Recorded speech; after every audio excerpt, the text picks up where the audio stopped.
तो एक लीडर की सबसे बड़ी चुनौती असल में है क्या? यही ना, कि जो शानदार आइडियाज दिमाग में हैं और जो काम टीम असल में करती है, उसके बीच एक बहुत बड़ी खाई है।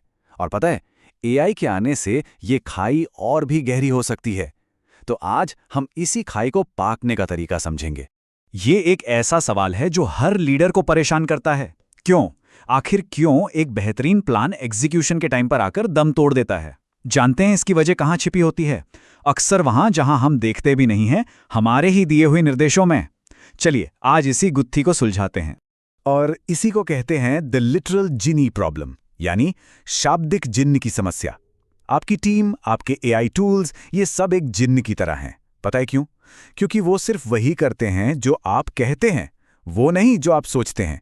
अगर उन्हें पूरा कॉन्टेक्स्ट, पूरा संदर्भ नहीं मिला, मतलब अगर उन्हें ये नहीं पता कि क्यों करना है, तो वो आपके इरादे को कभी समझ ही नहीं पाएंगे। और मजे की बात यह है कि ये प्रॉब्लम आपके दिए गए काम से नहीं, बल्कि आपकी सोच से शुरू होती है। जैसा कि वरुण मैया कहते हैं, मुझे लगता है कि ज्यादातर लोगों की लिखाई अस्पष्ट होती है क्योंकि उनकी सोच अस्पष्ट होती है। सीधी सी बात है, अगर सोच में क्लैरिटी नहीं है तो इंस्ट्रक्शंस में कहां से आएगी? तो अपने जिन को सही निर्देश देने हैं तो सबसे पहले अपनी सोच को साफ करना होगा। तो चलिए 1 मिनट के लिए देखते हैं कि ये समस्या असल में कितनी खतरनाक हो सकती है। बस कल्पना कीजिए कि आपको सच में एक ऐसा जिन मिल गया है जो आपकी हर बात मानता है, बिल्कुल शब्दशः।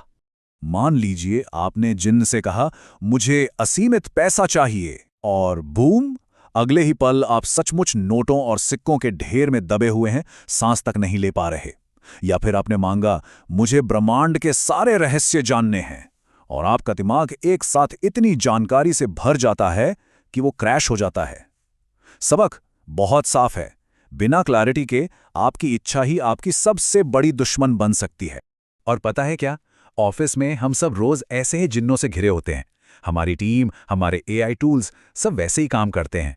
अगर उन्हें पूरा कॉन्टेक्स्ट नहीं दिया गया तो वो जो खाली जगह है ना, उसे अपनी समझ से भरेंगे, आपके विजन से नहीं।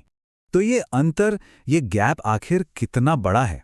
रिसर्च बताती है कि एक लीडर के दिमाग में जो विजन होता है ना, उसका सिर्फ 30% ही टीम तक असल में पहुंच पाता है। जरा सोचिए, 70% जानकारी रास्ते में ही गायब। ज्यादातर प्रोजेक्ट्स इसी 70% की खाई में गिरकर दम तोड़ देते हैं। तो सवाल यह है कि इस जिन को काबू में कैसे करें? जवाब बहुत सिंपल है, उसे लड़कर नहीं, बल्कि उसे अपना सबसे स्मार्ट पार्टनर बनाकर। और इसका मतलब है कॉन्टेक्स्ट, यानी संदर्भ देने की कला में महारत हासिल करना। चलिए इसे एक पैनकेक बिजनेस प्लान के उदाहरण से समझते हैं कि असल में काम कैसे करता है। तो मान लेते हैं कि एआई की मदद से एक पैनकेक बिजनेस शुरू करना है। प्रोसेस काफी सीधा है। सबसे पहले एआई को अपना गोल और अपनी सीमाएं बताएं। फिर एआई आपसे कुछ सवाल पूछेगा ताकि उसे और क्लैरिटी मिले। इसके बाद वो एक डिटेल्ड प्लान बनाएगा, और आखिर में आप यानी इंसान उस प्लान को असली दुनिया के डेटा से वेरीफाई और रिफाइन करेंगे। और यहीं पर असली जादू होता है। एक स्मार्ट जिन, या कह लें कि एक अच्छा एआई टूल, सिर्फ जवाब नहीं देता, वो सवाल पूछता है। जैसे, क्या कोई फिजिकल लोकेशन होगी? किस तरह के पैनकेक होंगे? पहले से कोई सामान है क्या? और ये सवाल आपको अपनी ही सोच के उन अंधे कोनों में झांकने पर मजबूर करते हैं जिन पर शायद पहले कभी ध्यान ही नहीं गया। तो एआई आपको एक शानदार शुरुआती ड्राफ्ट दे सकता है, जैसे कि ये बजट, ये ऑर्गेनाइज्ड है, इसमें डिटेल्स हैं। लेकिन ये हकीकत नहीं है, ये सिर्फ एक अनुमान है। और यहीं से असली काम शुरू होता है, इंसानी समझ और एक्सपीरियंस का।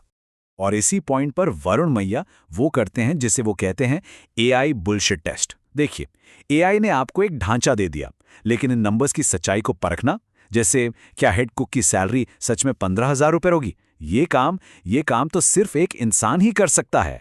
और ये है असली मैश्ड वर्ल्ड पार्टनरशिप। एआई का काम है स्ट्रक्चर और नए आइडियाज देना, और हमारा काम है उसे जमीनी हकीकत और अपने अनुभव से जोड़ना। जब मशीन की स्पीड और इंसान की समझ एक साथ मिलती है ना, तब जाकर एक वाकई में मजबूत टीम बनती है। ठीक है, तो अब इन सिद्धांतों को बिजनेस प्लान से एक कदम आगे लेकर चलते हैं और इन्हें सीधे सीधे टीम लीडरशिप पर लागू करके देखते हैं। बिल्कुल यही क्लैरिटी अपनी टीम के लिए भी लाई जा सकती है।